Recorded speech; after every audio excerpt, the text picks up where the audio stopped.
Hey, welcome to the Malibu Guru podcast. I'm glad you're here. Today's our question day.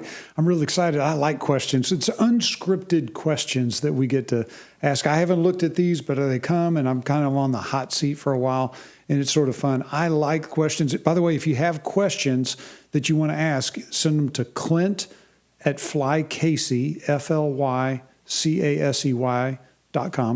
And because he's kind of the clearinghouse for all the questions that come in. And we've got a lot of questions. Today I've got Eric Earl with me. Eric. Hey, Joe. Welcome to the Malibu Guru podcast. People should know you by now because we've done this a bunch. We've done this a bunch. You're the sales guy for Casey Aviation, and it's been good to have you there. You're also the guy that does all the vocals on the front of the Malibu Guru podcast. You got Casey Aviation all in your blood. Yeah, I love it.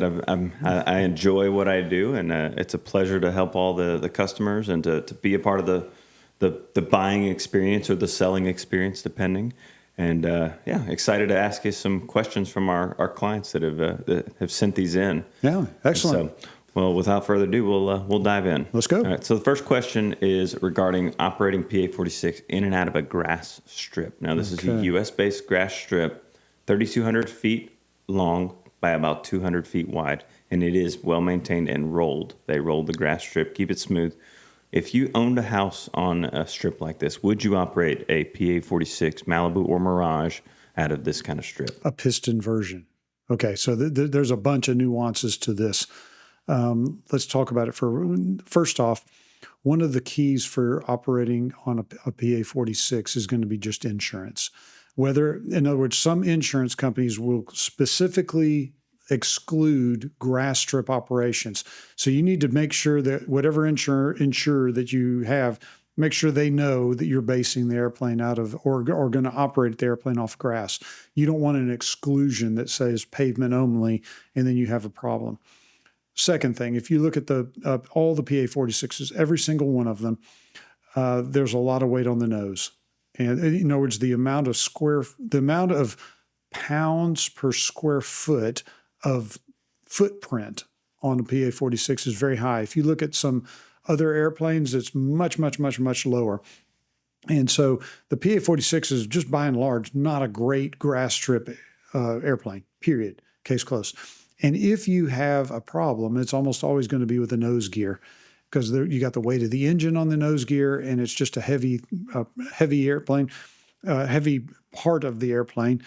And the nose gear on a PA46 is a fairly small footprint as well. So if you have a problem, it's going to be with the nose gear. It's going to be you hit a gopher hole or a indentation, a prop strike, nose gear collapse, something of this nature is the most probable problem that you're going to have. The next one, if it's really, really muddy, you're throwing mud all up into areas that really need to be reasonably clean and mud-free. So if you operate off a grass strip and you know it's manicured, you know it's long enough because all your performances are going to go up, meaning your takeoff roll, your landing roll are all going to be lengthened. And the runway's long enough. I would say another important factor is the runway crowned, meaning does it have a curve to it where if it does rain, the water wants to leave the middle of the runway. Then I would say you can do that. I will tell you I have probably 3 to 5% of our clients operate off of they base their airplane off of a grass strip runway. And so can it be done? And the answer is yes. And I will tell you the place that people do it most is over in Europe, because in Europe they're so tight for space that they don't have long runways. They don't have a lot of paved runways as compared to the United States. And people operate off of grass a lot. Can it happen? And the answer is yes. But you really, really, really want to know your stuff. I will tell you, one time I took a Meridian out of a grass strip airport and I went to go pick it up because the guy was selling it. And literally all I had to do was fly away from the grass runway. And I taxied the airplane out of his hangar. I pulled it out of the hangar, it's out on the front ramp, which is concreted, and then got off the grass, and all 3 wheels sunk in. I bet I sunk in 6 inches. And the prop almost hit. It was right at it. I shut the airplane down And now we're looking at an airplane with 3 tires 6 inches into the ground. Of course, the guy swore up and down that had never happened before in years, but here we are. So it was just one where he wanted to get the airplane out of the hangar and on as it goes. We spent the next probably 4 hours digging out those tires, putting tractors and trying to figure out how to pull this airplane out of the mud without jerking something, off of the airplane and damaging the air. We ended up with a truck with 3 cargo straps attached to all 3 gear with all the tires dug out with pieces of plywood. It was a disaster, is my point. My point is that the PA46 is not a great grass field runway. Now, the question that you've got is, this sounds like a pilot that has hit a home on an airport. Yes, just purchased a home at a grass strip location, and Right. the PA46, performance-wise, meets the mission. And there are not a lot of other options out there that can meet his mission. So that's why he's querying about this. And the answer is yes. If I purchased a house on a grass strip, number one, it's going to be a good grass strip, or I'm going to make it so. Meaning I'm going to influence this to make it sure that this is a manicured, crowned, straight, level, no divots, no gophers, all the different things, plenty of runway, all those kind of different things. And then, of course, if it's really a rainy season, you just simply can't go. It's got to be dry is the point. And you'll know this. You'll get good at figuring this out. But the penalty for screwing this up is sky high. You have a nose gear collapse or a nose gear dig in and on a meridian, and the prop strikes. You're talking about an engine tear down. You're talking about, it could be engine replacement. We've had this happen. So the point is, don't take this to say, oh, Joe said you can take your airplane to a grass strip. No, there's a whole bunch of things that must be considered as you approach this decision. And you really got to be careful.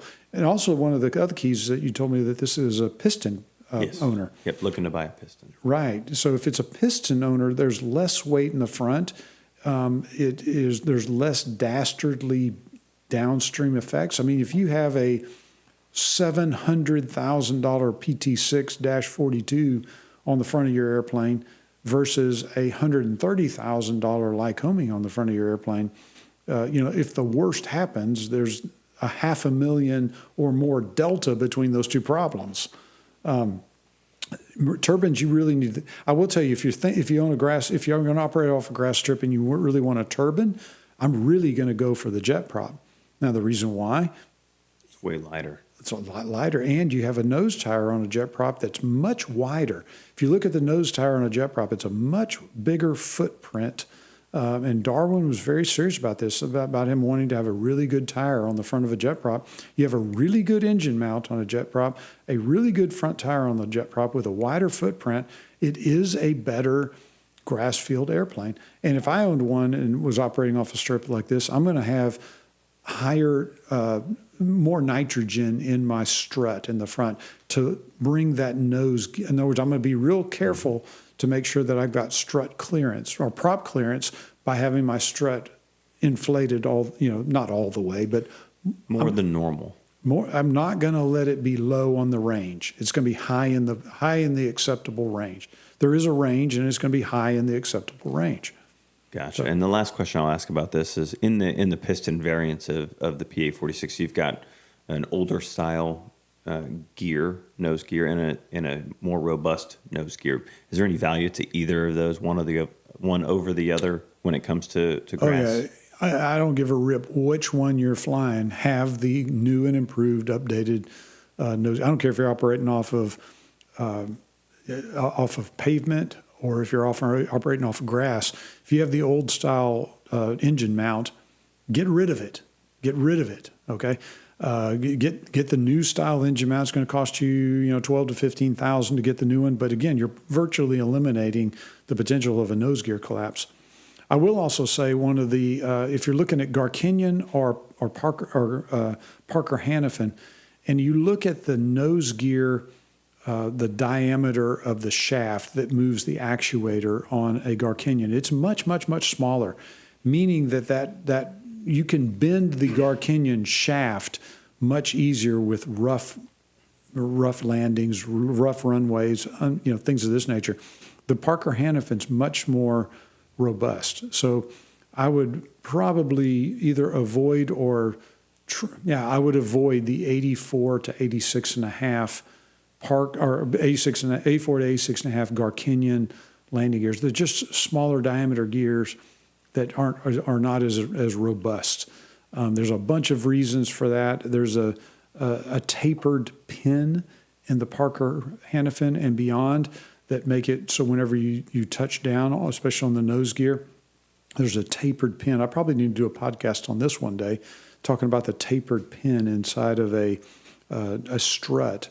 But basically, these struts for a Parker Hannifin are way more robust than a Garkinian. So I would probably not operate a Garkinian, or if I'm buying one, I'm certainly going to buy something Parker Hannifin or better, as far as that's concerned. Awesome. Awesome. That's great. All right. Well, we're going to move on to the next question. Hold on. Can I throw one more? Absolutely. If you're going to do the newest M600, of course, they put this out. They created the new nose gear on an M600 with the increased, basically there's a little bit of rake on it, and it's much more sturdy. If you own an M600 and all the M700s are going to have the increased strength nose gear, I don't give a rip what runway you run off of, paved or unpaved. If you got an M600, make dadgum sure you upgrade that. It's going to cost you 10 or 12K. Write the check. It's about 15 grand, and it's the best money you can spend on an M600 without a doubt. If you buy an M600 and it doesn't have that, immediately go put that on, because it is it just improves the nose gear strength overall. And Piper actually, but they didn't create this beefed up nose gear because they perceived a weakness. They did it because they wanted it to be available for non-improved surfaces. Right. They specifically made it for grass.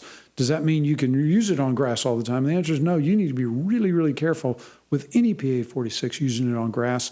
I'm going to be really, one of the last things I want to do is take a $4 million, M700 and go land on grass, just any old willy-nilly, any place. You need to really think it through. You need to know that airstrip, know it's manicured, know it's crowned, know it's long enough. Do your homework and make sure that this is something that you actually want to do. If you do an M600, make dadgum sure that you've got the improved nose gear. Absolutely. Absolutely. All right, that moves us on to the next question. This one comes from Eric, and he asked, when I pull the defrost knob on my Mirage, should there or should there not be any airflow if no fan is on? The reason he asks is because he has a 1984 Malibu, and when he pulls the defrost knob, he would get a little bit of warm airflow in the Malibu version. And then he's looking at a jet prop, and in a 2006 Mirage that's converted to a jet prop, without the fan on, he gets zero airflow for his defrost. Is this normal? Okay, he doesn't get zero air. He just doesn't sense it. Okay, so the airflow is minimal. But no, when the defrost knob on any of these PA46s, all you are doing is diverting some of the air that was going to your feet. There's ducting that goes along the bottom. And that air comes from the engine, either from the turbochargers, if it's from a piston, or it comes from the bleed air if it comes from a jet prop. And this air, when you pull the defrost knob, the air that was going to your feet, you're diverting a portion of that up to the windshield. And if you look right along the windshield, there's some small holes that are along the side of the windshield, and this is where this air comes out. Now, the problem is there's a gob of holes that are there, and there's not much airflow that happens here, and so it's hard to feel it. But it is coming out. If you pull the defrost knob, it's coming out. I will tell you, I know of virtually no one that runs around with the defrost knob pulled. The defrost knob in a PA46 is virtually a dusty knob, meaning it's just not doing very much. If you have a jet prop and you have a windshield that's glazed with moisture, then the best way to do it is to buy what we call glare shield fans. It's an aftermarket addition that's basically two fans on the co-pilot, one fan on the co-pilot side, one fan on the pilot side. that then vents air from behind the panel where there's all your avionics heat. where there's a lot of heat back there on the avionics that the avionics create, and this vents this fan up into the glare shield directly onto the windshield, which will help decrease the amount of fog and obstruction, moisture that you get up there. It's literally, probably 10 or 20 times the amount of airflow and hot airflow. So the defrost knob in a PA46 is just not doing much. It's diverting a portion of that air. And on some, you're basically moving a little valve or a deflector, if you want to think of it that way. And is it deflecting much? And the answer is, if it's, you're not going to get much airflow at all. It should be a dusty knob. Absolutely. All right. Next question comes from Hunter. He'd like to hear more about the M600 weight and balance and the risks associated with an aft CG and forward CG. Basically, what are the limits of CG within the M600? And we could probably expand this to any PA46. Well, let's expand it to any airplane. Okay, so any airplane. I will tell you, of all the airplanes that are out there, one of the greatest threats that you can have is an aft CG. Now, let's talk about the why behind it, because most pilots will tell you that the aft CG is dangerous because you can't recover from a stall. And I will say that's possibly true, but that's not the danger part of this whole thing. The danger part of an aft CG is what we call light stick force. Okay. Now, light stick force, what happens in the olden days is you'd have a yoke that came between your legs, a stick that came between your legs. And the pilot would basically hook on to the end of the stick a device that measures the amount of force in poundage. So you would deflect to the stick, and they would be able to say, well, that's 6 pounds of is what it takes to hold the stick into this position. And they would consider what's called stick force. And the weight of the amount of stick force required is directly related to the CG. So if you think about it, the tail surface on a PA46 or any airplane that's a conventional airplane like we fly, the tail produces negative lift. And it produces negative lift as a function of where the CG is.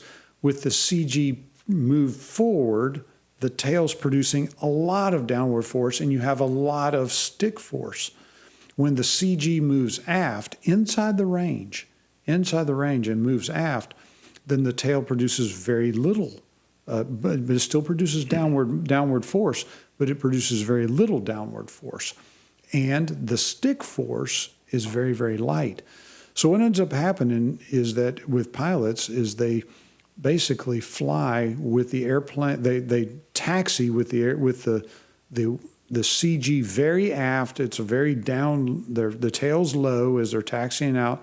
They advance the power lever or the throttle, roll down the runway, and then when they go to rotate, they pull back on the stick with the normal, what they've normally felt, which is normally it's heavy, now it's very, very light. They over-rotate, and now the airplane, before they even get to 100 feet, is already in a stalled position. And from this position, you're close to the ground, you're with a stall, and it is going to go very, very poorly from this point forward. So let's talk about this just a little bit more. If you look at any of the PA46s, if you have two pilots in the front of the PA46, on virtually every one of them, you're out of the CG range, literally out of it. You have a forward CG, and this is a not good position to be in. In other words, the first place you want to put weight is in the back of a PA46 because you're already with two pilots outside the CG. So, and what that's doing is putting excess weight on the nose gear, which we already know the nose gear is very, very, not weak, but the nose gear has a lot of weight on it. So we want to limit the amount of forward CG that we actually have. So, but you're outside with two pilots up front, you're outside this. Is it dangerous to fly? And the answer is no. And the question is why? And because you have heavy stick force. When you roll down the runway and pull the stick back, pull the yoke back, you're going to have to pull harder to get the nose to actually come up, which ends up being safe in that you're not going to over-rotate.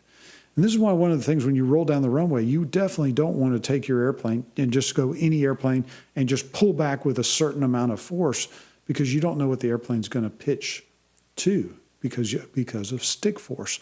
What you want to do is when you roll down the runway, you're going to pull the nose off the runway, let the airplane fly off the runway, and now pitch to a pitch attitude and hold that pitch attitude. It's going to have a varying stick force as a function of the weight where the CG is. The key is light aft CGs equal light stick force, which means that you have a tendency to over control the airplane and stall the airplane. Now, let's throw down one more thing with an M600 or an M700, and that is a very aft CG in an M600 and M700 has lighter stick. The amount of change of light stick force is much, much, much greater, meaning M600s tend to get very, very pitchy.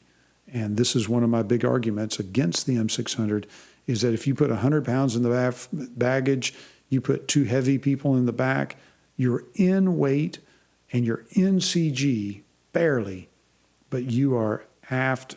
That is going to be a twitchy airplane. It's going to be pitchy because of that aft. And the M600 senses this, has more of a problem with this. It's so much so that Piper basically said, you know what we want to do?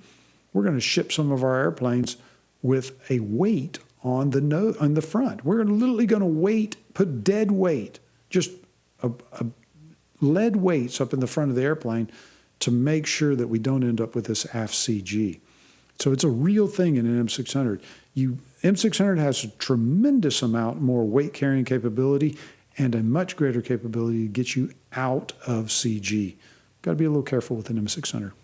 Awesome. Yeah, thanks for answering that. So a pretty complicated problem that There's a lot you to really it. need to know. Yeah, it's a lot to it, and it's a good discussion. But it's good for every pilot to think of there's weight.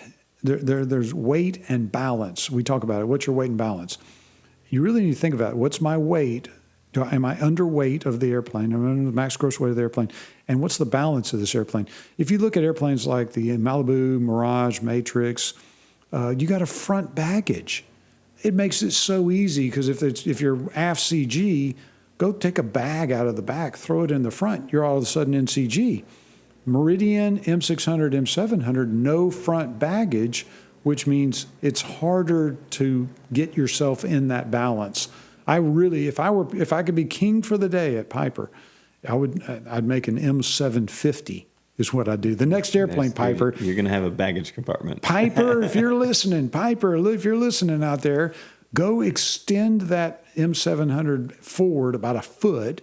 Make a baggage compartment, add 50 horsepower. Now you got a little tiny baggage in the front of your M700, M600, figure it out, but put a little baggage compartment. You're going to have a much safer airplane. And I'm telling you, their sales would go through the roof because you got a baggage compartment in the front. TBM, now, while we're on this one, the TBM 9 series made a significant baggage compartment in the front. It is one of the reasons that the TBM 9 series is a better airplane than an M700 in terms of, in this arena.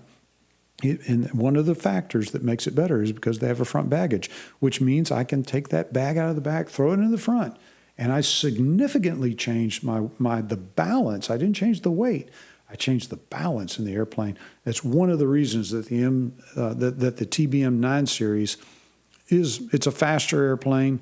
It's a little bit bigger airplane. It's a much more expensive airplane. And that's where the M600, M700 really shines. But Piper, if you're listening, put a baggage compartment in the M700. I think you're going to beat a dead horse on that one I until did. it happens. I don't know, but at least maybe they'll listen. I don't know. All right. Our next question comes from Randy, and he's considering a Matrix. Yeah.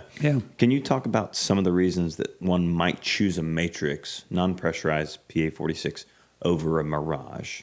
Okay, so I have beat up the Matrix for a couple decades, maybe a decade and a half, ever since it came out. Why would you take the best part of a PA46? The absolute best part of PA46 is pressurization. The reason you go buy a PA46 over a Bonanza is because you're pressurized. That's it. So why would you take the very best part of a PA46 and throw it into the trash? Now, that's what a matrix is. You get it's nothing more than a Mirage with no pressurization. Okay.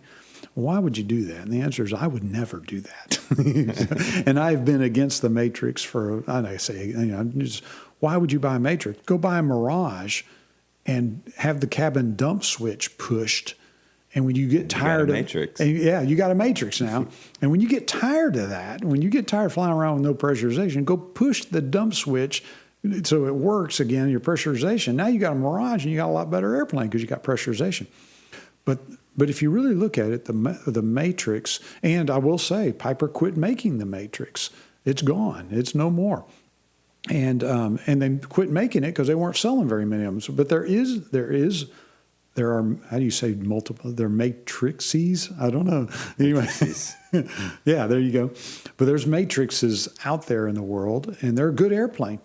And there's some advantages to it. So let's talk about that. Number one, you're not going to get pressurization, and they're never are they going to convert a matrix to a Mirage. It's not going to happen because there's a whole bunch of structure that's not in the matrix that is in a Mirage. So number one, Mirage is just a stronger airframe. There's more metal to keep the life capsule in. So if you have a crash, you want to be in a Mirage, not in a matrix, because there's more metal in a Mirage.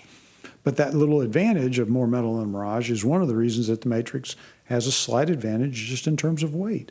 It's the useful load in a matrix is going to be a little bit better. It's going to be, first advantage to a matrix is it's going to weigh less. So you can put a little bit more into a matrix.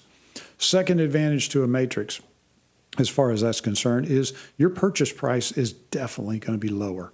You can buy a matrix for about $100,000 if all things were equal. Let's say you had an Avidyne matrix and an Avidyne Mirage, nearly identical to each other in every way. It's going to be about $100,000 less or more. I mean, or a greater difference. So if you want to spend less, the matrix, if your budget will put you into a matrix but not into a Mirage, you might be a candidate for that. And then there's two more advantages for a matrix. Number one, if you just don't have that far to go, meaning it's your missions are 200 to let's say 300 miles, and you're just not going to get up that high in a Mirage, and the matrix just tends to, you just don't need to buy that. So it's going to be a fine airplane to do that mission. You're just never going to get up that high in a Mirage. So why not? Why just have the matrix? And I'd be totally happy. So if you have a short mission, and let's say you wanted to carry 5 or 6 people 300 miles, well, the matrix might be a better thing because you can fit more into that airplane because it has a higher useful load, and it's be a fine airplane for that flight. So, there are places that the matrix. And then there's one more that I think is worthy of noting.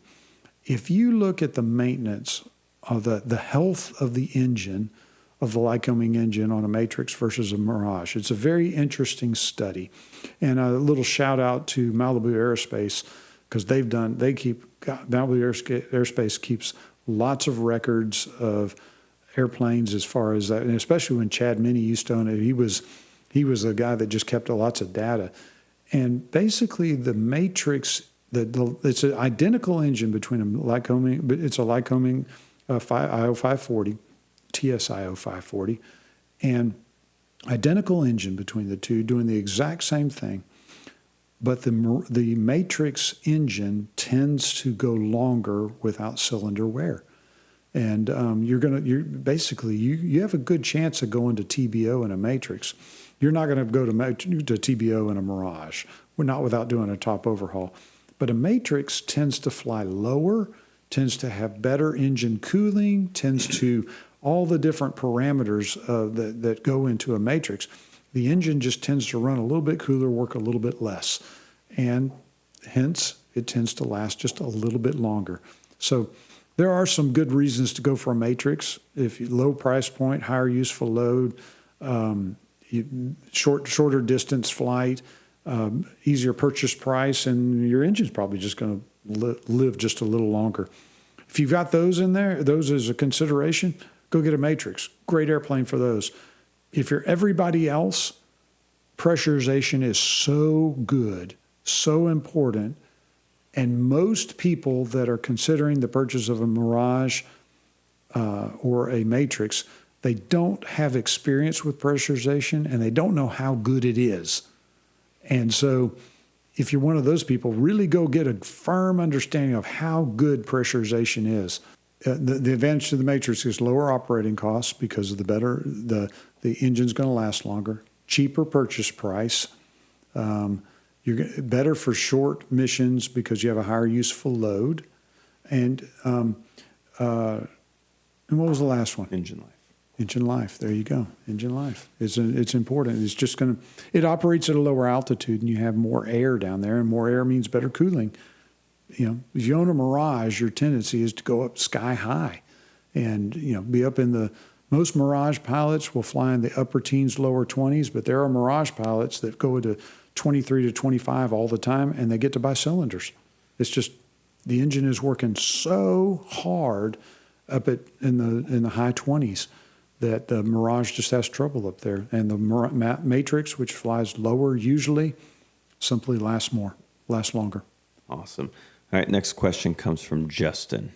All right, I've noticed that many airline folks use cockpit flows and then go back and verify with a checklist. I was wondering if you'd be willing to share your cockpit flows in as much detail as possible for different phases of flight, startup, shutdown, emergency procedures, etc.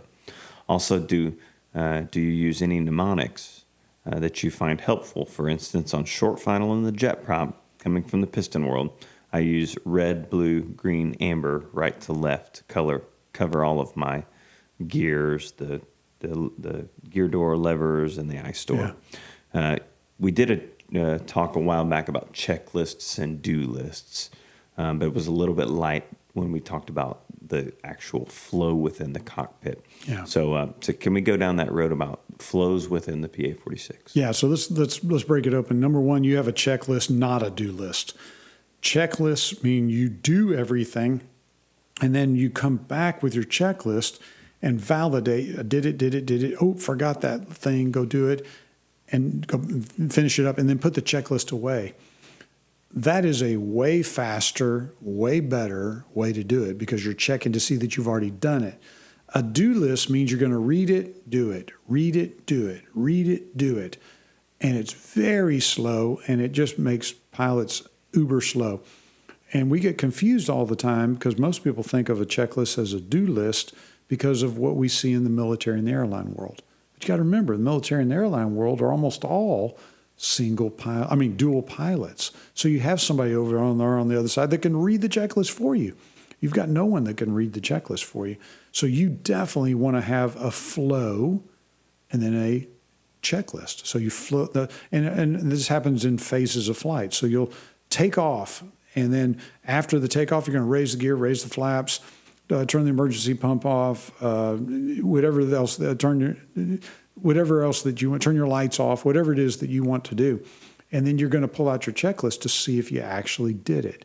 Then the climb checklist, you're going to use that. And then the cruise, and then descent, and then landing, and then after landing. All these need to be done as a checklist, not as a do list. And the flow, the answer is, I don't care. Now, what I mean by that is there's some pilots out there in the world that learned, I'm going to make this up, in a Saratoga, and somebody taught them GUMPs, gas, undercarriage, mixture, props, power, flaps, seatbelts, or whatever version of that you want. Everything it depends upon, and that GUMPs just works for them. I was one of those guys that learned in a Piper Aero, and somebody taught me GUMPs, and I've used GUMPs for 3-4 decades now. Am I wrong for using GUMPs? And the answer is no. There's times where I'll come in to land an airplane, I'll go, gas is on the right one, undercarriage, mixture, props, power, flaps, seatbelts, and that's great. There's also times where people didn't fly those. They maybe flew a Cirrus where they didn't have a GUMPs checklist. Now they get into ours and GUMPs doesn't mean anything to them. Can they use another mental flow to go through the airplane? Sure. There's some people that start at the bottom and work their way to the top. And there's some people who go to the top and work to the bottom and the right and to the left. And I don't care. Any mnemonic you want to use, any flow you want to use. But the key is get a flow going that your instructor teaches you and I'm totally fine with it. After the flow occurs, though, we come out and pull out our checklist and do a checklist is what I want to do. So any flow is fine with me. Find what works for you. Find what works for and you. Continue your pattern. Then if you miss something, you're in that habit of. In the world of instructing, we call this the law of primacy. That which you learn first often leaves an unshakable impression. The first thing is why it's so important to get a really, really good tenured flight instructor to teach you your airplane that has done it a gob of times, that knows that airplane inside out, and has done a bunch of initial trainings for that airplane. So when you buy your PA46, come to Casey Aviation or come to an instructor that's just really, really good. Don't go buy a brand new M350 a new to you M350 or Mirage or whatever the case may be, and get your local pilot that's an airline pilot with a whole bunch of 737 time. They don't know this airplane. They're going to teach you something that may not be as good for later in life, but it leaves this unshakable impression. So again, if Gumps is in your background, well, use it. That's fine. I don't care. Find a flow, use the flow, get a good instructor that's going to teach you a good flow to start with. Absolutely. All right. Our last question today comes from Austria. So this is Bruno from Austria. He's been watching our videos for a while now, and he's about to purchase a jet prop. And so we were talking about stall speeds with the jet prop. Okay. Currently, they're flying in a DA42. Yep. And so they pulled the numbers off of the POHs, and with a jet prop, POH says a 69 knot clean wing stall speed and a 59 knot full landing configuration stall speed. And the DA42 had a 69 knot clean as well and a 62 knot in landing configuration. And he wants to understand why the Malibu or the jet prop wing can fly slower than that of the DA42 and how the physics work, I guess, in comparing these two aircraft. Well, they're both great airplanes. There's no doubt about it whatsoever. And if you're going to fly down to that slow regime of flight, you want an airplane that has a great wing. Now, I will tell you the wing that's on a PA46 is a fabulous wing. It is just, in other words, the type of wing it is. It's a NACA, and I forget the nomenclature, but the same wing that's on a PA46 is on a gob of airplanes, including like the TBM Avenger and the Corsair from World War II. I mean, the list is long, and it's literally the Corsair wing on the gull wing Corsair that you would think this is completely different than a PA46, but it's not. It's exactly this. It's the same type of wing. They just make it into the gull fashion. But the wing itself is tried and true, what it's designed for is high altitude flight with good slow flight characteristics and stall characteristics. And so it's the type of wing, but if you look at that type of wing, that type of wing is really hard to manufacture. There's nothing in that wing that's identical because you have a tapered wing and a tapered chord. And so everything about that wing changes as you go out in the span of the blade. So what you end up with at the PA46 is a great wing for high altitude and a great wing for low altitude. Beautiful stall characteristics, lovely. There's no gremlins in a PA46 stall. You want to go fly a TBM, the TBM has a much more aggressive stall. And you look at some other airplanes that go look at an MU2, very aggressive stall. Every wing there's characteristics that a manufacturer will look for in a wing. The wing of a PA46 is an incredible low-speed wing. Beautiful, beautiful design characteristics for it. And that's why it can fly that low. One of the things that we have people that don't understand is they think, hey, you put on a turbine engine, it changes the wing performance. No, it doesn't. All you're doing, remember, the engine provides the thrust. The wing is what's creating the lift for the airplane. And it doesn't change. So especially the slow speed characteristics doesn't change it. And that's why when you put on a PT6 on a jet prop and remove the Lycoming or the Continental engine off of the piston version, the airplane flies very similarly, albeit with a lot more performance. The rate of climb is much better, the cruise is much better, but the airplane still has that great behaviors that came with the original PA46. If I were looking at a PA46 or a DA42, of course, I'm going PA46 every time, all the time, because you have such a low speed quality characteristics and great high altitude characteristics.